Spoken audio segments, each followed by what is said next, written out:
Rejection. So my text is from Ezekiel and, of course, Mark. Did you ever feel did you ever feel that you were a square peg trying to fit into a round hole? Did you wish the hole was bigger? Just trying to fit in and be accepted is a challenge for so many people. So let me ask, do you remember back when your high school, Hall of Fame and your yearbook, the ones in your yearbook voted most likely to succeed, most likely to be famous? But who was the person who succeeded that no one saw coming? We often underestimate the potential of the ones who are left out of, that cool group, the whatever group of the kids in high school. If Jesus and one of the prophets today, Ezekiel, what would it be in their high school yearbooks? No one would have expected either one of them to be prophets. And when they arrived, in their hometowns to proclaim their messages, both were surprised at the reactions. Resistance often comes from people who know you better than anyone else. Ironically, the people no one expects to be the prophets of God and in God's kingdom are usually God's messengers, the least expected. So let's look at Mark's gospel to understand why. In Mark chapter 6, verse 2, the people recognize that Jesus has many admirable qualities. He speaks articulately, he imparts wisdom and performs miracles, but they're suspicious.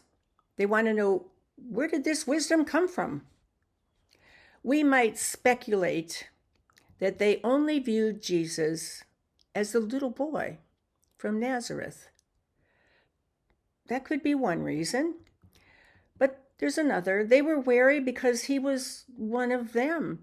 He was an average trade carpenter. You can hear the disdain in their voices. Isn't this the carpenter?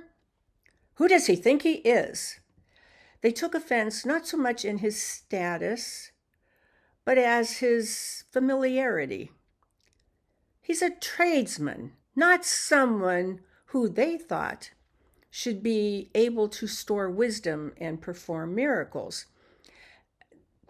They were offended not so much by his lowliness, but his ordinariness, someone just like them. They had never imagined that God would send someone like one of them. And based on our knowledge of Jewish history from Jesus' day, most people expected someone to be like a military hero, like in the Maccabean days. They had always imagined that if God were going to be at work in their midst, someone would spark a revolution. The idea that God's wisdom could be imparted in such a seemingly average man who grew up working trades in Nazareth and the surrounding areas, well, it almost seemed scandalous. And in Jesus' journey, we notice the reactions. One is obedience. The other is unbelief, a condition that infects and affects disciples, his hometown people, his own family, and religious leaders. It's usually marked, by suspicion, skepticism, blindness, and rejection of God's grace and mercy freely in front of them. Ironically, the skeptical, disruptive one prevents others from receiving the good news. Have you experienced that in your own life? Well, every teacher can tell the story of one class that never seemed to get it because one or two disrupted the rest. And every experienced coach had a team with a lot of talent, but they never gelled.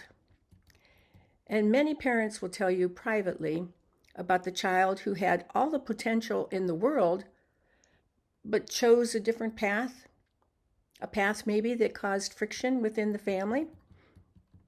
And the same problem happens to Christians. Many people have no idea that God wants to work in and through them right before their eyes. They don't listen to the caring adult or mentor or parent or friend. They're thinking there must be something or someone else. And despite our best efforts, people resist with the same unbelief and disbelief common to everyone in Ezekiel's town and in the town that Jesus came from. So from Nippur to Nazareth. They become what Mark describes as an obstacle. When they take offense at him, at Jesus, they literally, in Greek, they're scandal to others. Ezekiel, Jesus, and even the Apostle Paul faced weaknesses in the midst of the people with whom they ministered. Ezekiel was just a resident of Nippur. Paul was a tent maker, attempting to be all things to all people. And Jesus, a carpenter. Whether in the exile's hometown of Nippur, modern-day Iraqi desert area, or a commercial place in Corinth, or Jesus' hometown in Nazareth, people were blind, just blind to God's work right before them.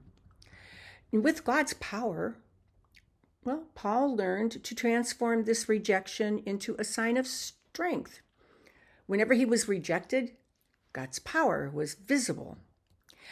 When I endure weaknesses, insults, and hardships, and persecutions, and distress for the sake of Christ, I am weak. Then I am strong. Paul, 2 Corinthians chapter 12, verse 10. Whenever he was rejected, God's power was visible. When I endure weakness, insults, hardships, persecutions, and distress for the sake of Christ. For it is when I am weak that I am strong. That's not always easy to do, is it? Because if we're honest with ourselves, this text can become, a mirror to our own lives. We live in a cynical, suspicious time. We have seen good people do terrible things and faced our own fair share of opposition and criticism. We still have difficulty believing people are good and have the best of intentions. If we reflect, we might recognize the times when we have stood in the way of someone else's work. We can remember when we were wary and set up the roadblock. The same reason people prevent Jesus' work is the same reason we are blind to his work. We can't imagine that God's work is happening right here.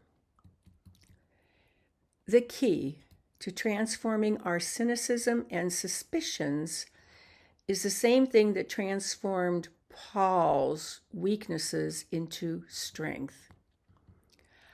Belief in a God who can still work wonders through people like you and me.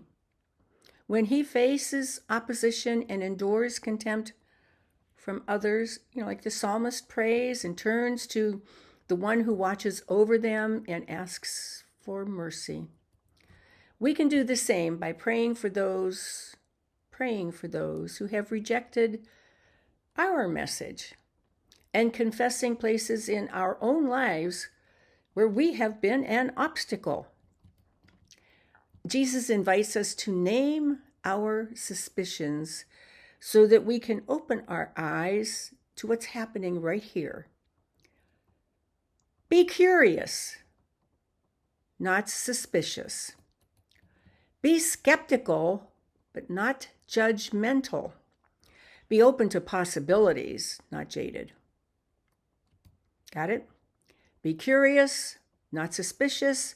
Be skeptical, not judgmental. Be open to possibilities.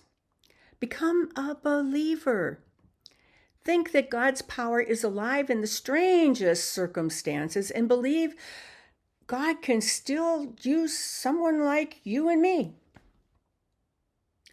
No matter what your high school yearbook said, God's power is at work at you, in you, and everyone around you. See, hear, and understand God is breaking in. And it just might be visible in your life too. And the church said,